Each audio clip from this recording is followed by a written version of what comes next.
Parabéns, Tiago. Deus abençoe ricamente. Parabéns a você e toda a sua família. Viu? Glórias a Deus, né? A alegria deles é a nossa também. Amém? Diz assim a palavra do Senhor, 1 Samuel, capítulo 9, versículos 1 e 2, diz assim.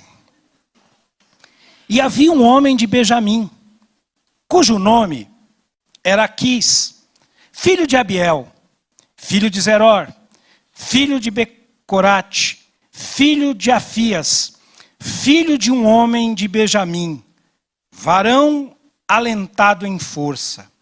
Este tinha um filho, cujo nome era Saul, jovem e tão belo, que entre os filhos de Israel não havia outro homem mais belo do que ele. Desde os ombros para cima, sobressaía a todo o povo. Pai, a sua filha já orou pela minha vida, já apresentou a minha vida. Mais uma vez eu estou nas suas mãos, Senhor.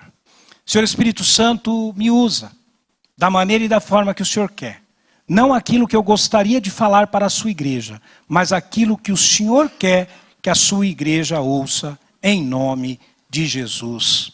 Amém e amém. Irmãos, nós demos como título da mensagem desta noite, Vencendo o Emocional. O emocional que é algo que tem nos paralisado muitas vezes. O emocional que muitas vezes nos leva a perder sono. O emocional que muitas vezes nos leva a deixar de sairmos de casa, de conversarmos com as pessoas, de fazermos tantas coisas que a gente fazia. E eu gostaria de falar um pouco sobre isso. Este moço, esse homem que até então era um moço, como nós acabamos de ler, a palavra, ainda era um moço, mas disse que era belo, era bonito. E o povo de Israel clamava o quê? O povo de Deus queria ter o quê? Um rei. Não bastava somente o profeta Samuel ser usado por Deus para dar direção para o povo, para mostrar o caminho que o povo tinha que seguir, mas o povo queria um rei.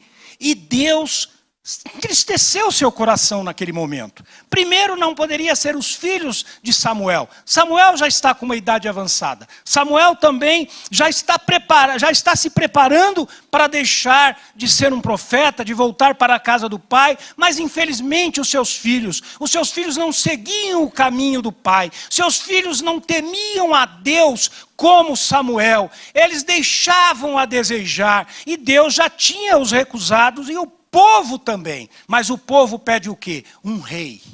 E isso entristece o coração de Deus. Muitas vezes, nós sem sabedoria, nós pedimos coisas, nós fazemos coisas que entristecem o coração de Deus, mas como Deus nos deu o livre-arbítrio, Ele vai deixar. Ele vai deixar que a gente faça. Ele vai deixar que a gente vá do jeito que a gente acha que está certo. Porque Ele é um pai misericordioso, é um pai zeloso, mas é um pai que não vai contra a sua palavra. E se Ele disse que Ele nos deu o livre-arbítrio ao caminho do bem, ao caminho do mal, Ele diz para nós escolhermos. E assim Ele fala para Samuel, então tá bom, o povo quer um rei, nós vamos dar um rei. Eu vou dar um rei a eles. Escolhe um jovem. Um jovem que aos olhos do homem é bonito, sábio, tem sabedoria, trabalhador, porque se nós lermos mais alguns versículos, nós vamos ver que umas jumentas do seu pai se perdem e o pai manda ele atrás. Deus não tem compromisso, irmãos, me desculpa, com quem não tem compromisso com Ele, com quem não tem compromisso com a obra, com não tem um trabalho. Deus, como Salomão diz, vai ter com a formiga preguiçoso. Ele era um trabalhador e Deus o assim permite ser rei de Israel. Se nós formos olhar, Sandrinho, se nós formos ler alguns versículos, nós vamos ver que grandes batalhas, Dani. Grandes batalhas. Saul como rei ganha para Israel. Um guerreiro, um lutador. Sua primeira batalha foi uma grande vitória. Assim foi a segunda, assim foi a terceira e vai indo. Só que o tempo vai passando. O tempo vai passando. Os inimigos se aumentam. até o dia que o povo de Israel, a passagem muito conhecida, a qual ali Davi vai aparecer na história. Davi, óbvio, já tinha aparecido, mas para o povo de Israel aparece Davi quando derruba Golias. Saul já está meio que atrapalhado. Saul precisa de Davi para tocar harpa, para que os demônios que ali estavam nele fossem expulsos. Saul está terminando o seu reinado, nós vamos ver mais para frente, que Deus vai falar várias vezes para Samuel, que Deus já o rejeita.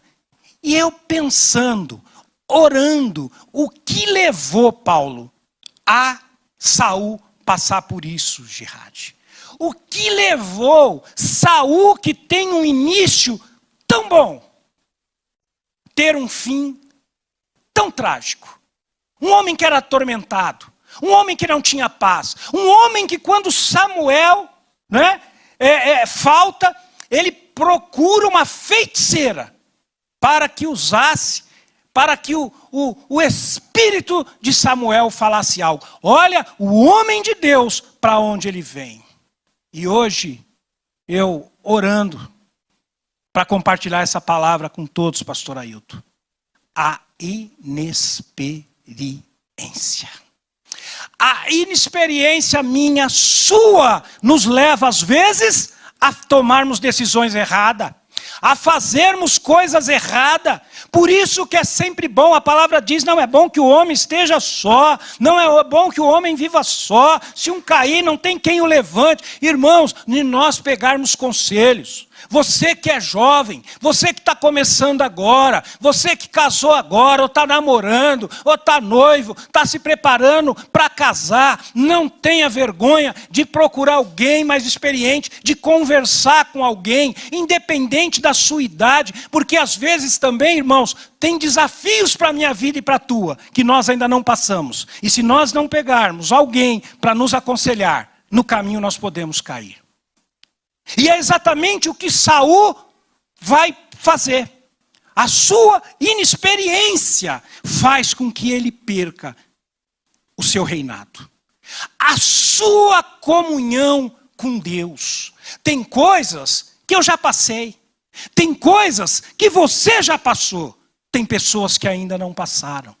Não se feche para o mundo, não se feche para as pessoas. É óbvio, não fique contando a sua vida para todo mundo, não fique falando para todo mundo, mas há pessoas que você pode olhar, você vai ver o brilho de Deus, você vai ver a presença de Deus, porque a pessoa que é de Deus, que tem o Espírito Santo de Deus, não é aquela pessoa que sai fazendo propaganda, não é aquela pessoa que fica falando que é mais do que os outros, não. A pessoa que é de Deus, você olha e você vê, há algo diferente neste homem, há algo diferente nesta mulher, e é quem você procura, é com quem você compartilha, é com quem você vai dividir aquela sua dúvida. Por isso, irmãos, nós temos que ter cuidado, porque o emocional, a falta de experiência de Saul, fez Saul perder sua comunhão com Deus, fez perder o seu reinado, de terminar tragicamente. Sua morte foi trágica. Por quê? Porque ele não estava preparado para ser um rei. Por isso, vamos aguardar o momento de Deus em tudo na nossa vida. Eu sempre digo, você não pode já entrar gerente da empresa que você trabalha. Não, pastor, mas espera aí. A vaga era para gerente, mas eles vão pedir uma coisinha escrito lá.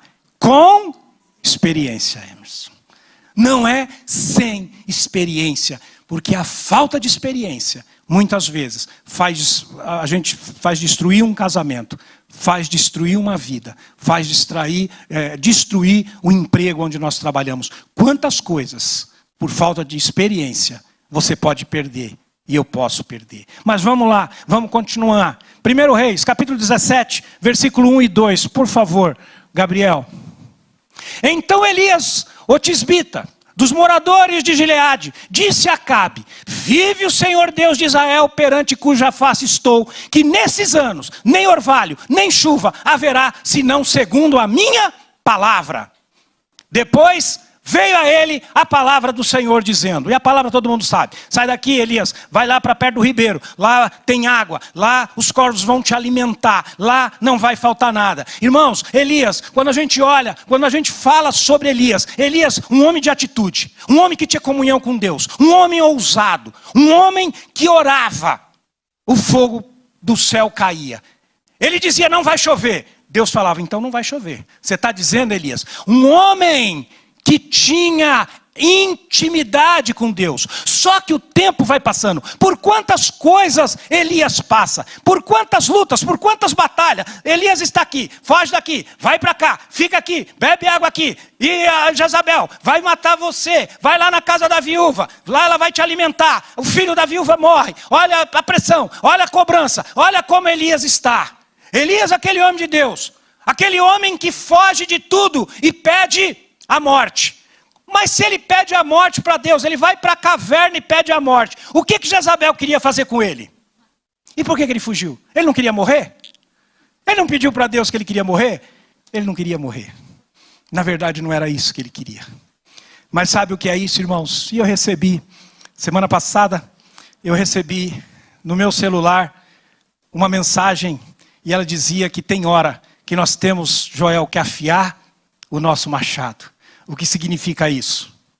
Elias está o quê? Cansado. Um homem cansado, uma mulher cansada, não produz nada. Corre de um lado, corre do outro, faz isso, faz aquilo, não tem sossego para nada. E vai aqui, acontece uma coisa aqui, ele se levanta. Quando ele pensa que ele se levantou dessa, ele está caindo aqui. É uma pessoa que não consegue sequer orar, sequer sentir a presença de Deus. Porque quando nós estamos cansados, mentalmente, alguém aqui já deitou para dormir, está cansado, está com sono e não consegue pegar no sono? Fica pensando, amanhã, eu tenho que acordar 8 horas da manhã. Amanhã, eu tenho que pagar essa conta de luz. Amanhã eu tenho que pagar essa conta de água. E eu esqueci de fazer isso. Amanhã eu tenho que chegar no serviço, eu tenho que fazer isso. Você está deitado. Seu corpo precisa relaxar. Você está com sono. Mas isso aqui não desligou. O cansaço mental. Elias está cansado. O seu emocional está abalado. Ao ponto dele ver os milagres que Deus já tinha feito sobre a vida dele. Da forma que Deus tinha usado a vida de Elias. Ao ponto de uma mulher falar assim, avisa ele. Ele fez isso contra os meus profetas, contra os profetas de Baal. Avisa ele que ainda hoje, o que ele fez com os profetas, vou fazer com ele. A cabeça dele vai estar nas minhas mãos. O homem quando está cansado, o homem quando já não consegue mais pensar. Porque irmãos, aqui, se você não estiver bem aqui, nada vai bem na sua vida, ao ponto de Elias procurar uma caverna, se esconder de tudo, não querer ver ninguém, não querer falar com ninguém. Talvez você que está aqui nessa noite, está neste tratamento, tem fugido de tudo, tem procurado uma caverna, não quer mais falar com ninguém, já não acredita em mais nada, está cansado, está desanimado, mas o Senhor te trouxe aqui nesta noite para te dizer, eu continuo no controle de tudo. Eu não perdi o controle de nada. Mas para quem está passando, não é fácil, irmãos. É fácil falar. É fácil contar uma história do próximo. Eu vou contar aqui rapidamente de uma pessoa, de um amigo meu, um policial. E ele estava vivendo um estresse muito grande da vida dele. Um cansaço emocional muito grande.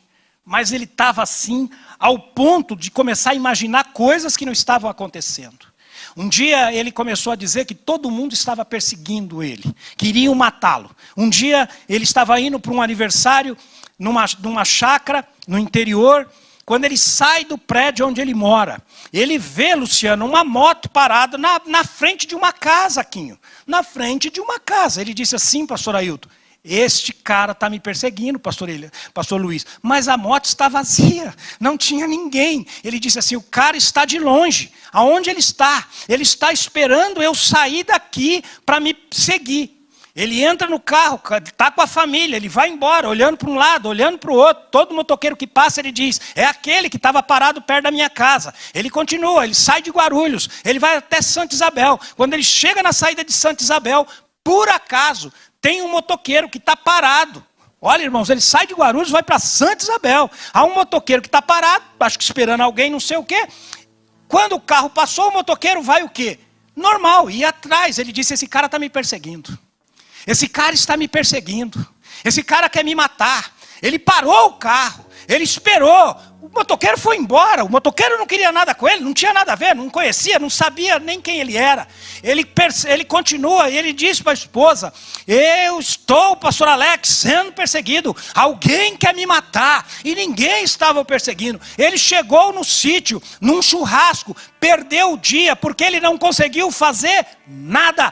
Que ele está cansado mentalmente, seu físico está cansado também, seus pensamentos, ao ponto dele ter que ser afastado do serviço, ser encaminhado para um psiquiatra, passar por um psicólogo e tomar remédio. Aí eu encontrei ele depois disso, agora uns dias atrás, ele disse, Gilvan, até eu tenho vergonha do que eu fiz.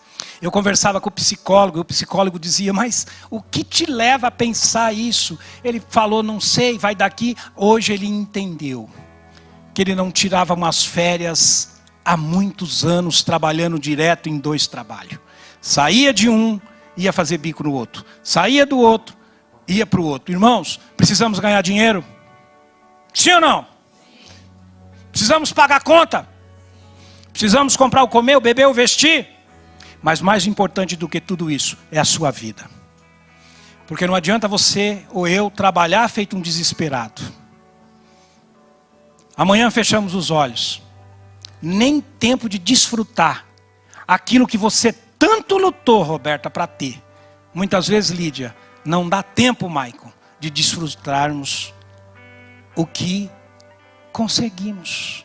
E sabe o que vai acontecer? Alguém vai desfrutar no seu lugar. Alguém vai usar aquilo que você lutou tanto para ter, mas esqueceu do melhor, que é aproveitar. Elias está cansado. Mas vamos embora para fazermos o fechamento rapidamente. Por favor, Gabriel, Mateus 27, 3, 4 e 5. Não quero cansar a igreja nessa noite. Depois queremos orar novamente. Sem oração, não tem vitória. Sem adoração, não tem vitória. Sem posicionamento, não tem vitória. Sem a presença de Deus, não tem vitória. Mas nós vamos reverter isso em nome de Jesus. Chega de vivermos no automático. Chega de sermos uma igreja no automático. Irmãos, eu não sei você, mas eu não suporto mais isso. É como Deus fala para Abraão, Abraão, sai da tua tenda. Quinho, sai da tenda. Significa o quê? Joelma, sai dos problemas. Sai dessa dificuldade. Segura na mão do Valério. Sai para fora. Mostra para ele, Valério. Conta as estrelas do céu. Não dá, é difícil. Assim o que Deus tem na sua vida, Valério. Mas sai da tenda. Olha para Jesus. Que é o dono da sua vida, da minha vida. É aquele que tem o melhor para a minha vida, para a tua vida.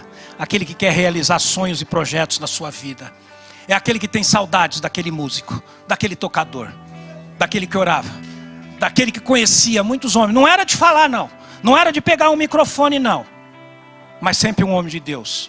E que hoje, pelas circunstâncias, problemas, tristezas, dificuldades que nós passamos, muitas vezes quer nos paralisar, quer fazer-nos desistir, quer colocar pensamentos ruins na nossa cabeça. Mas que nessa noite o Espírito Santo de Deus te trouxe aqui para dizer que você continua sendo o Valério que Deus te escolheu desde o ventre da tua mãe. Que não importa a tempestade, a luta, as dificuldades que você passe, Deus é contigo. Deus é o teu escudo. Deus é a tua fortaleza. Deus é aquele que vai à tua frente. Mas vamos lá. Então Judas, o que traíra, vendo que fora condenado, trouxe arrependido as 30 moedas de prata aos principais sacerdotes e aos anciãos, dizendo: pequei, traindo sangue inocente. Eles, porém, disseram: que nos importa? isso é contigo. E ele, atirando para o templo as moedas de prata, retirou-se e foi enforcar-se. Judas tinha intimidade com Jesus, sim ou não? Jesus confiava nele, sim ou não? Andava com Jesus, sim ou não? Ao ponto de Jesus confiar o que, Gilvan Félix? A tesouraria do grupo, Aguinaldo. Você é o tesoureiro da igreja. Você, Judas, é o meu tesoureiro. Você entrega o seu dinheiro para qualquer um? Nós só entregamos para quem nós confia. Jesus confiava em Judas. Judas era uma boa pessoa. Um discípulo, Camila. Um discípulo que caminhava com Jesus. Jesus o escolheu, presbítero Joel, para caminhar juntos. Viu os milagres que Jesus fazia. Caminhava com ele, cuidava. Pegava lá as moedas. Não, isso nós vamos fazer isso. Vai você, vai João, vai lá comprar alimento com Pedro. Vai lá André, faz isso. Paga lá a conta. Era o homem que administrava as finanças de Jesus e dos discípulos. Mas um dia, esse moço que caminhava com Jesus o trai. Vende Jesus, vende uma informação por 30 moedas de ouro.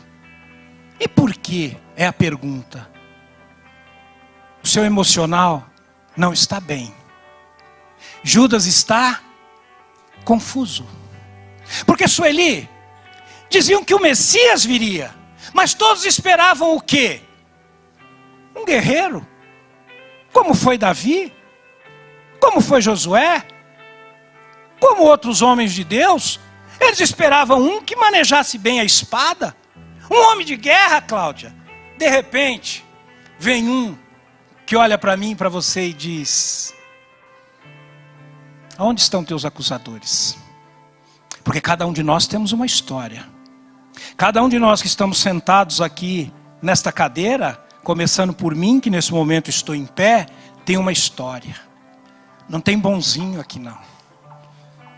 Aqui não tem aquele que nunca deslizou para a esquerda ou para a direita. Não. E graças a Deus por isso. Que nós erramos sim. Que nós fizemos muitas coisas que hoje até podemos nos envergonhar. Mas para nós conhecermos o poder do Filho de Deus, que tem o poder de me perdoar, de te perdoar e nos dar uma nova vida, uma nova chance, uma nova história. E é por isso que eu e você estamos aqui. Mas Judas está confuso e quando ele vê tudo aquilo, ele pensa o que, Carol? Ele pensa: agora é a hora. Eu vou dizer quem é, aonde Jesus está. Vão lá prender Jesus. Quando chegar lá, irmã Maria, ele vai ficar nervoso, pastor Alex, e vai dizer para nós: todo mundo, pega a espada, vamos para cima deles. Jesus não faz nada disso. Ele está confuso. Ele achou que ele estava fazendo bem, mas ele está fazendo mal. Não é que ele estava fazendo bem ou mal, é porque a palavra de Deus tinha que ser cumprida na minha e na tua vida. E ele foi um canal que Deus usou para fazer isso. E Deus aproveita o emocional de um que está confuso. Ao mesmo tempo que ele olhava para Jesus, Simone, ele dizia: é ele. Mas por um momento, Graça, ele dizia: mas será que é mesmo? Será que é ele que nós estamos esperando? Às vezes eu estou confuso. Às vezes você está confusa. Às vezes, uma hora eu vou fazer, vai acontecer e tal. Daqui a pouco vem a confusão mental. Mas será? Não é melhor esperar? Não é melhor isso? Não é melhor aquilo? Mas será que vai dar certo? E aí o emocional, irmãos, é algo que me paralisa. O emocional é algo que te paralisa. O emocional é algo, irmãos, que faz o que Judas fez. Eu pergunto, pastora Marina, se Judas pede perdão para Jesus, Jesus perdoava sim ou não? Mas ele foi pedir perdão? O que ele fez? Se matou.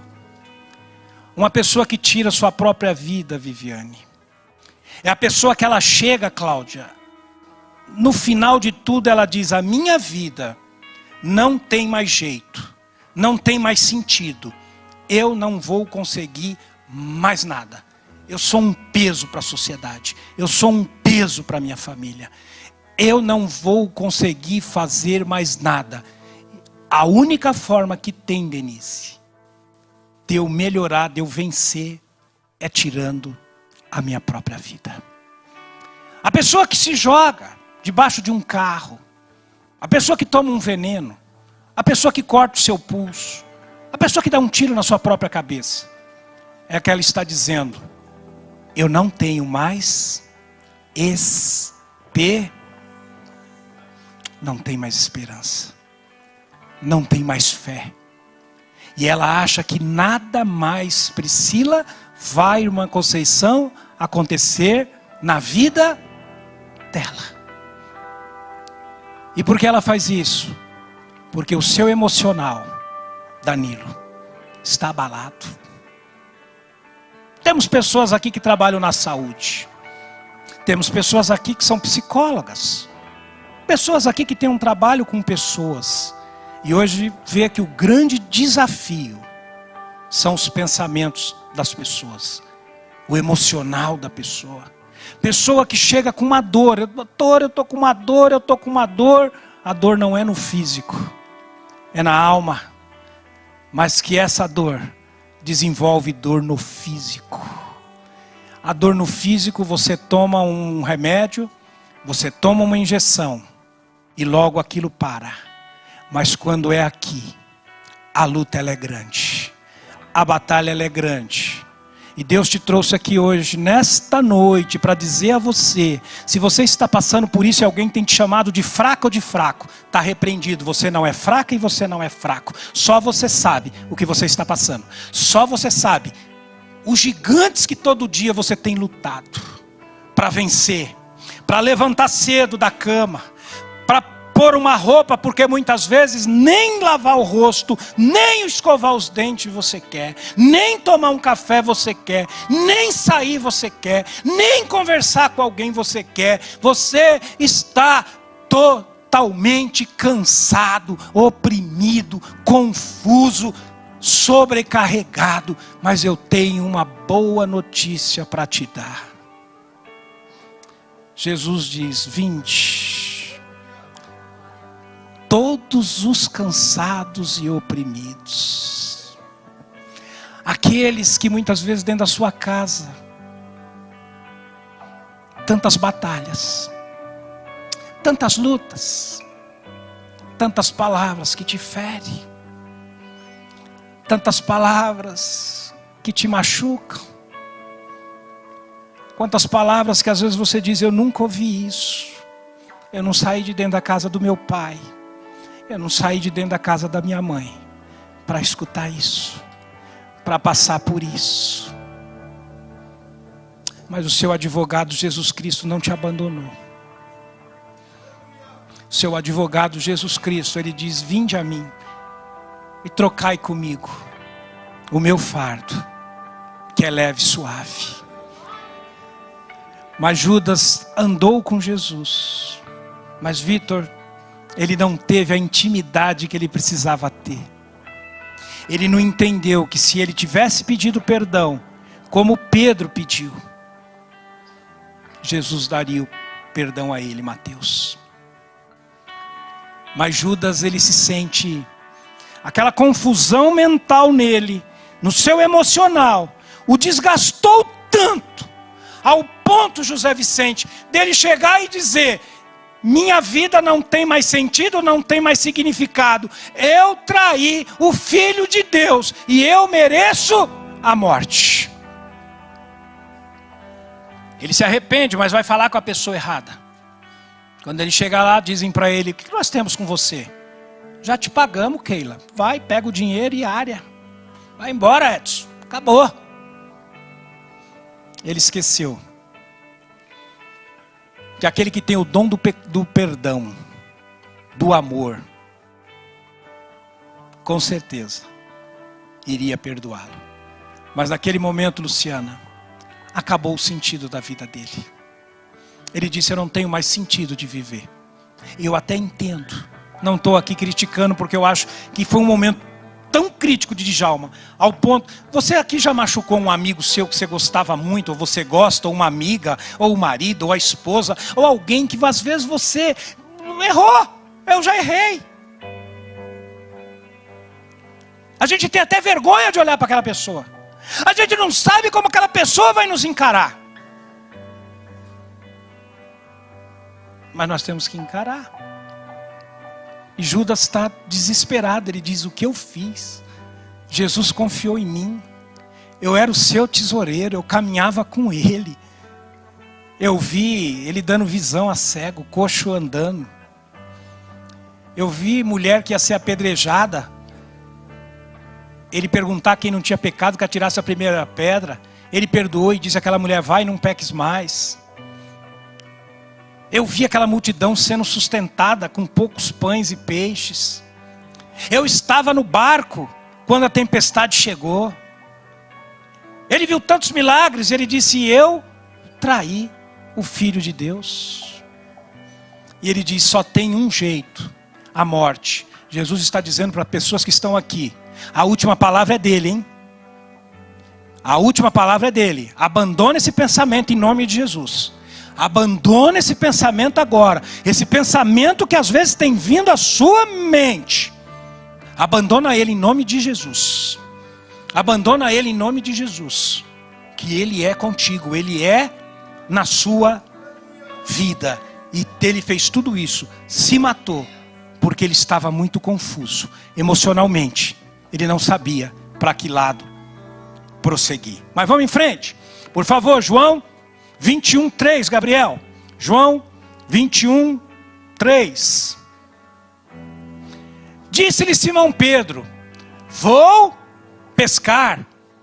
Diz-lhe eles também: nós vamos contigo. Foram e subiram logo para o barco. E naquela noite nada apanharam.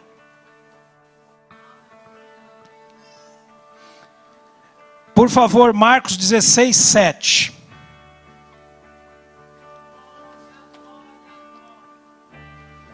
Mas ide, dizei aos seus discípulos e a Pedro, que ele vai adiante de vós para a Galiléia. Ali o vereis, como ele vos... E em João, quem foi pescar? Pedro. Por que que Pedro foi pescar? Por que que os discípulos acompanharam Pedro? Pedro está sob pressão, Josete. Pedro, o pescador. Pedro, que caminhava ao lado de Jesus também, que tinha intimidade com Jesus, que chegava perto de Jesus. Que Jesus muitas vezes o corrigia, dizia: Pedro, calma Pedro, menos Pedro, para. É o Pedro que está vivendo uma pressão muito grande. Negou Jesus. O galo cantou. Jesus foi crucificado. Jesus foi morto. Pedro não está entendendo mais nada. Talvez pessoas estão aqui e não estão entendendo nada do que tem sido a sua vida, do que tem acontecido com você, com a sua casa, com a sua vida financeira, com a sua saúde. Não sei qual é a área. Você também não está entendendo. Pedro está vivendo uma pressão muito grande. Pedro desiste do seu discipulado. E ele volta a ser pescador. Mas nós lemos em Marcos que é o anjo que está falando para aquela mulher: vai lá, Tatinho, avisa Pedro, para ele se preparar. A obra é grande. E é a vida dele que eu vou usar. Ele vai edificar a minha igreja, porque ele é pedra. E sobre essa pedra eu vou edificar a minha igreja. Mas Pedro está vivendo uma pressão muito grande. Pressão, irmãos, você já passou, você já sofreu uma pressão muito grande que você não consegue orar? Que você não consegue enxergar uma solução? que você não consegue ver nada, a pressão ela é grande, o desespero é grande. Às vezes você tem até falta de ar, porque a pressão é grande. E muitas vezes nós não estamos prontos para passarmos por pressões.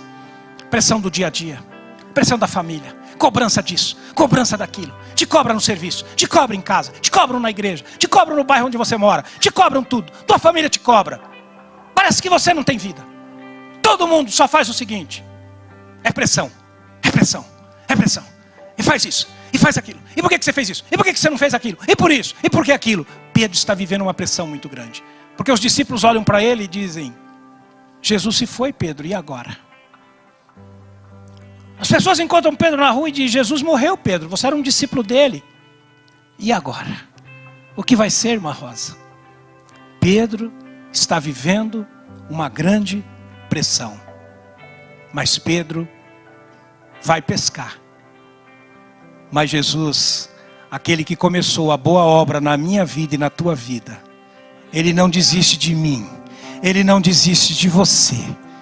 E não importa onde você estiver, Ele vai ao seu encontro, e a palavra dele vai ser cumprida na minha vida e na tua vida. O emocional, falamos um pouco do emocional de Saul. O que faltava em Saul?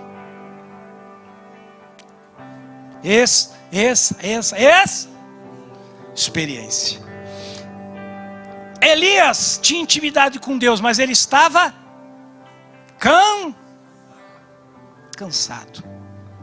Falamos um pouco de Judas. Judas estava o quê? Confuso. Falamos um pouco de Pedro. Pedro estava passando por o quê? Por uma grande pressão. Pedro já não sabe o que fazer. Jesus está faltando. Jesus foi crucificado, sepultado. Jesus ainda não ressuscitou. Ele está com medo de tudo. A pressão é grande, a cobrança é grande. Tá bom, pastor.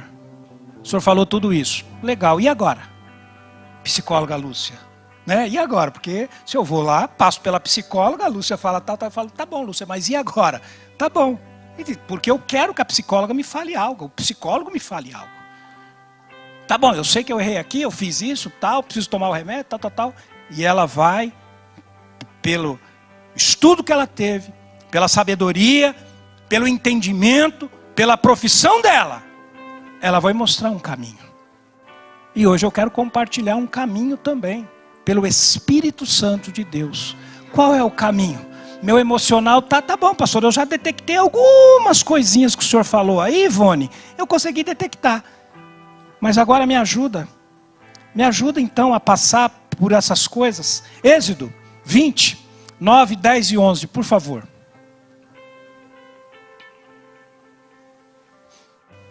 Seis dias trabalharás e farás toda a tua obra.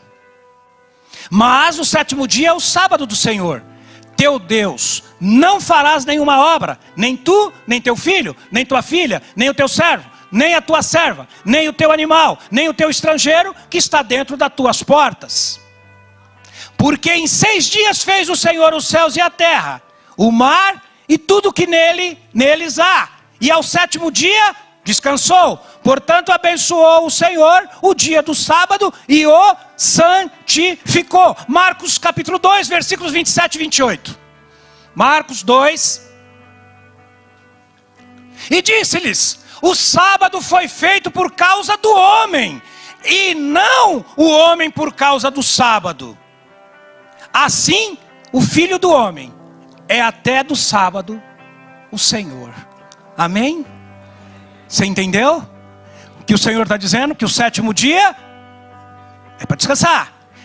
Jesus vem e diz assim: ó, o sábado não foi criado por ser um sábado, foi criado por causa do homem, não o homem foi criado para o sábado. O que Jesus quer dizer com isso? Como é que está o seu emocional? Jesus está me ensinando o seguinte: respeite os seus limites, descanse, tire um dia para você. Não fique correndo de um lado para o outro como um louco. Não para nada, trabalha. Não é que nós não temos que trabalhar, irmãos. Eu sei que alguém vai dizer, Tião, não, tenho que aproveitar enquanto estou novo. Quantas vezes alguém já falou isso? Não, agora eu trabalho, porque eu sou novo, vai chegar aquele tempo. Mas o que adianta quando chegar aquele tempo, você emocionalmente, você já está tão frustrado, decepcionado, tão cansado de tudo, tão doente, que você não vai aproveitar nada. Eu sempre digo, brinco com a Giovana, filha, eu quero aproveitar. Eu não quero ser aquele que você vai pôr na cadeira de roda, levar para a praia, me esquecer no sol e eu ficar lá. Não. Quando eu estiver caminhando, quero ir, quero passear, porque adianta, irmãos. Tem gente que diz assim, eu só paro de trabalhar quando eu me aposentar. Aí, se aposenta. Vai tentar gastar o dinheiro. Não consegue andar, não consegue caminhar na praia, não consegue ir num sítio, não consegue ir no zoológico, jogar pipoca lá para os bichinhos, não consegue fazer nada. Eu não quero essa aposentadoria não, Claudete. Quero sim, em nome de Jesus, me aposentar, mas quero correr atrás do meu neto, não é, pastor Ailton? É, pastor Luiz, dos netos, não é? Aí, pastor Alex, fica todo lá e fala, é por isso que eu estou aí, correndo atrás. Mas, meus irmãos, já pensou, o netinho, vô? Você. Quem é? Sou eu, vô. Não vou para cá. Não, irmãos, a gente tem que estar bem. Temos que trabalhar sim. Temos que guardar dinheiro sim. Mas eu quero dizer uma coisa para você. Eu quero gastar o que eu guardar com coisas boas. Eu não quero gastar com remédio. Eu não quero gastar com convênio, o melhor convênio. Não. Tem que ter, tem. Mas você tem que ter também, você tem que aproveitar a sua vida. Certo, pastora Rosa? Tá certo, dona Rosa? Não é assim? Não tem que aproveitar? Não é só trabalhar, correr. Não, irmãos. A palavra de Deus diz que eu tenho que descansar. Tem hora que você tem que, se não dá para você ir com alguém, vá sozinho.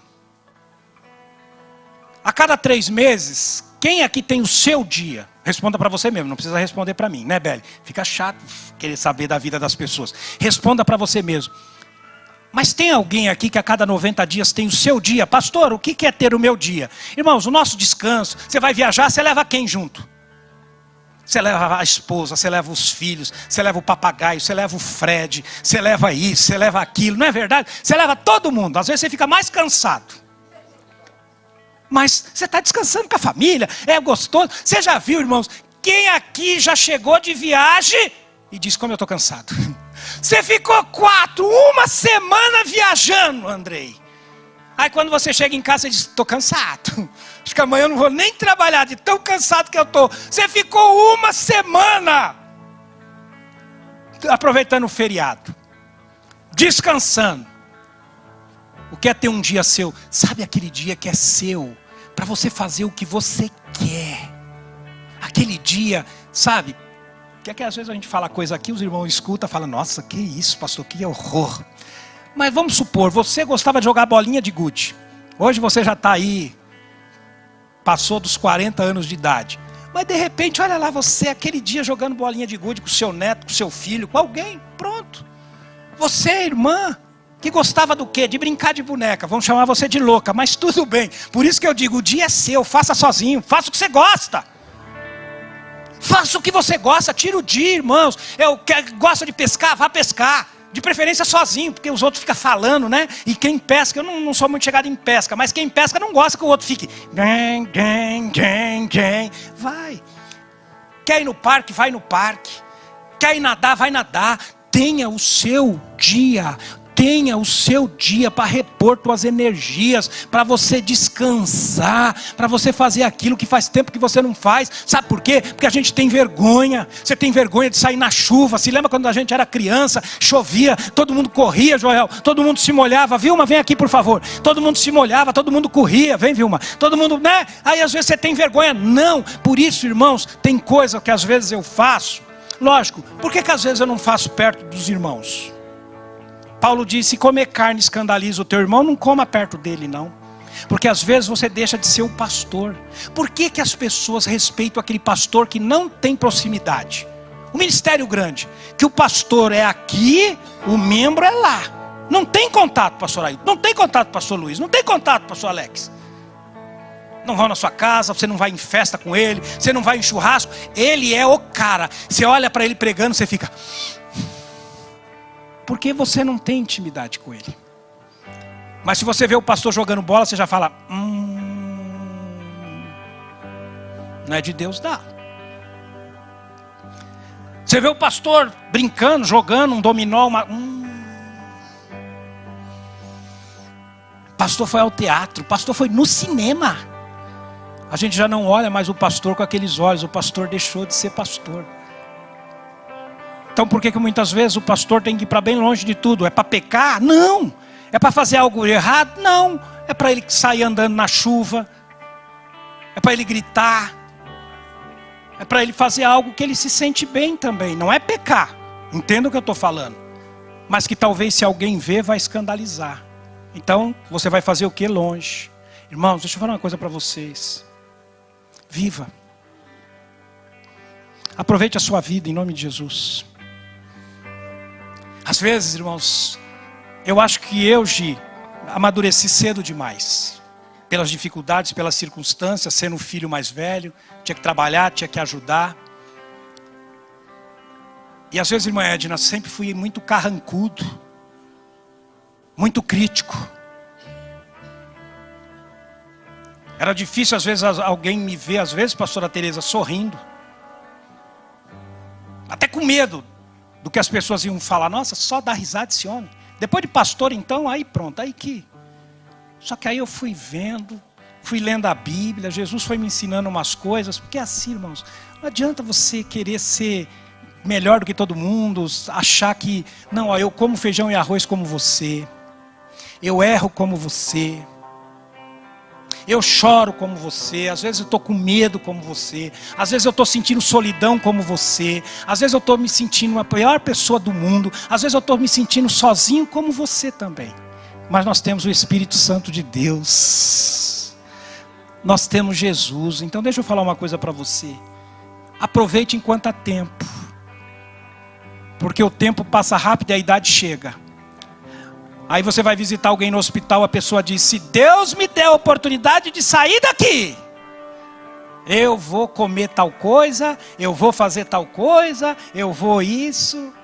Primeiro Deus precisou te levar para o leito de um hospital, para você ver que você precisa viver, que você não é perfeito. Lógico, não vai escandalizar, não vai sair fazendo tudo de errado, não é isso que eu estou falando não, em nome de Jesus.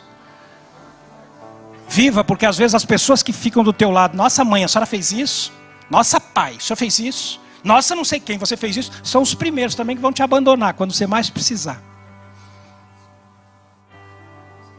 Critica tudo. Você não pode dar uma risada mais alta dentro da tua casa que alguém já grita. Nossa, que escândalo é esse? Né? Mas deixa eu te falar uma coisa. Paulo e Silas estavam presos. Chicoteados, humilhados. Mas sabe o que eles fizeram? Eles começaram a louvar. Sabe por quê? Quem crê que quando o louvor sobe, o milagre chega? Quem crê que o louvor destrói barreiras, cadeias? Enquanto nós vamos estar louvando este hino com a evangelista Vilma, começa a declarar na sua vida um novo tempo. Senhor, eu não aguento, estou passando por uma pressão muito grande. Senhor, eu estou confuso. Então louve. Ó, simplesmente louve. louve. Tá chorando, louve. Tá sofrendo, louve. Precisando, louve. Não importa, louve. Não importa. Teu louvor invade o céu. Ó.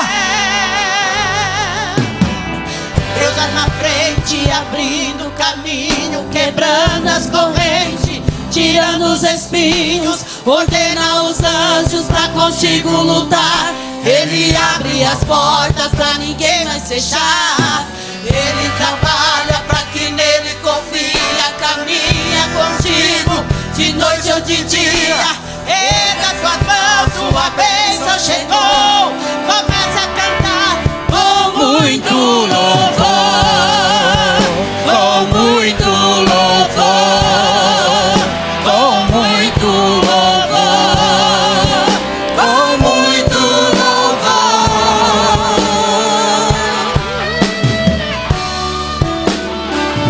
Creia que enquanto você está louvando, o Senhor está visitando aquela situação. Oração é alimento.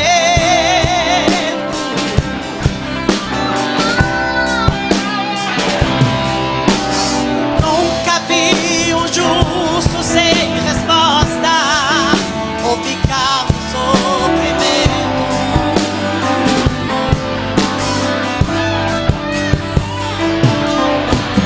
Basta somente esperar espera nele. o que Deus irá fazer.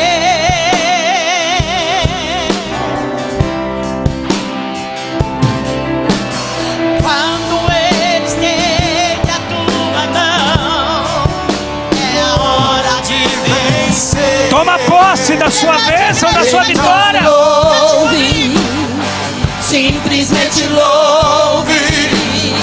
Tá chorando, louve. Precisando, louve. Tá sofrendo, louve. Não importa, louve. Teu louvor invade o céu.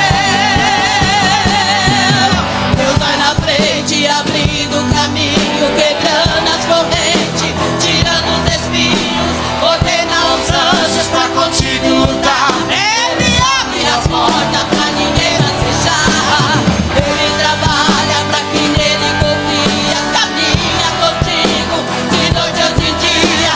Erga suas mãos, sua bênção chegou. Começa a cantar com muito louvor, com muito louvor, com muito louvor, com muito louvor, com muito louvor, com muito louvor, com muito louvor, com muito louvor.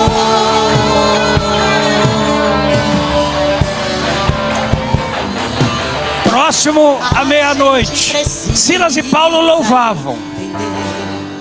Cadeias foram abertas. Houve um terremoto por parte do Senhor. Que este louvor chegue até o trono do Senhor.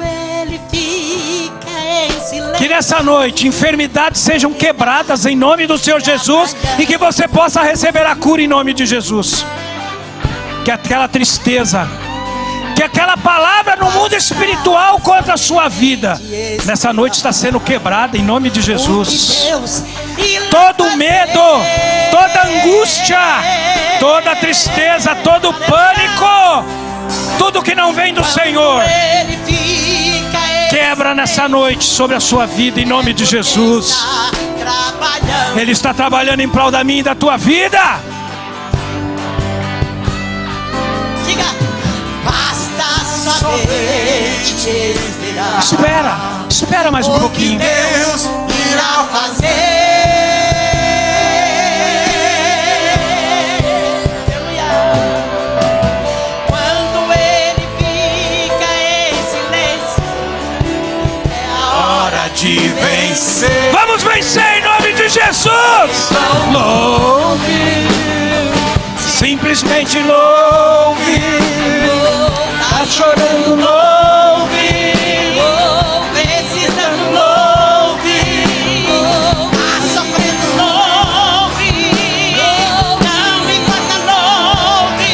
Teu louvor invade o céu. Deus vai na frente, abrindo o caminho, quebrando as correntes, tirando os espinhos, ordena os anjos pra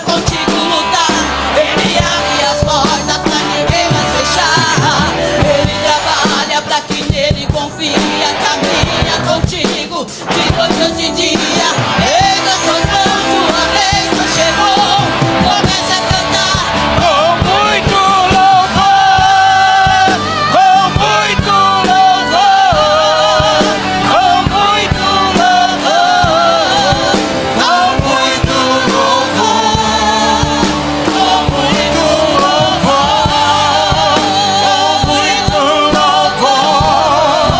com muito louvor, com muito louvor, com muito louvor.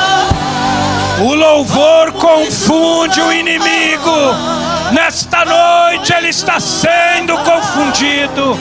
Nesta noite, aqueles que têm se levantado contra você, aqueles que têm zombado de você, aqueles que têm te humilhado, aqueles que têm dado risada de você, estão sendo confundidos, porque o Deus Todo-Poderoso é contigo, é comigo, é com você.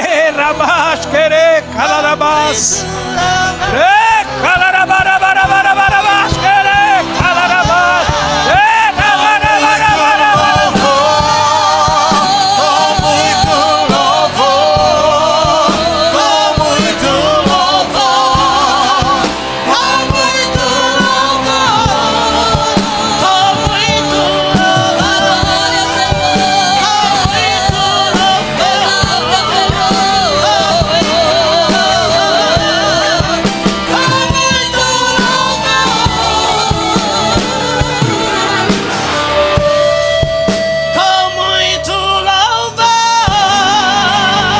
aleluia, oh glórias, oh glórias. Irmãos, tem profeta aqui, tem homem de Deus aqui, tem mulher de Deus aqui. Eu também creio, você é um profeta, você é um homem de Deus, você é uma mulher de Deus. Em nome de Jesus, só olhe para uma pessoa que está perto de você, ou se você quiser sair do seu lugar, só diga a ela: Deus é contigo, o Senhor é o seu pastor e nada te faltará. Seja um profeta nessa noite, irmãos. Se quiser sair do seu lugar, sai, vai dar um abraço nessa pessoa que faz tempo que você não dá um abraço. Vai em direção a esse irmão, olha nos olhos dele, olha nos olhos dela. Deixa Deus te usar, homem de Deus, deixa Deus te usar, mulher de Deus. Tem pessoa que está aí, só está esperando um abraço, porque está doendo, está cansado, está cansada. É muita humilhação, é muita perseguição, é muita luta. Talvez só está esperando um abraço para dizer: ei, você não é o que os outros estão dizendo que você é, não. Você é o que Deus diz que você é, a imagem e a semelhança dele. Nós somos a imagem e semelhança do Senhor. Nós somos mais do que vencedores em Cristo Jesus. Amém? Essa era a palavra que o Senhor tinha para a minha vida. Essa era a palavra que o Senhor tinha para a sua vida. Que em nome do Senhor Jesus, vamos sair daqui melhor do que nós entramos, em nome de Jesus.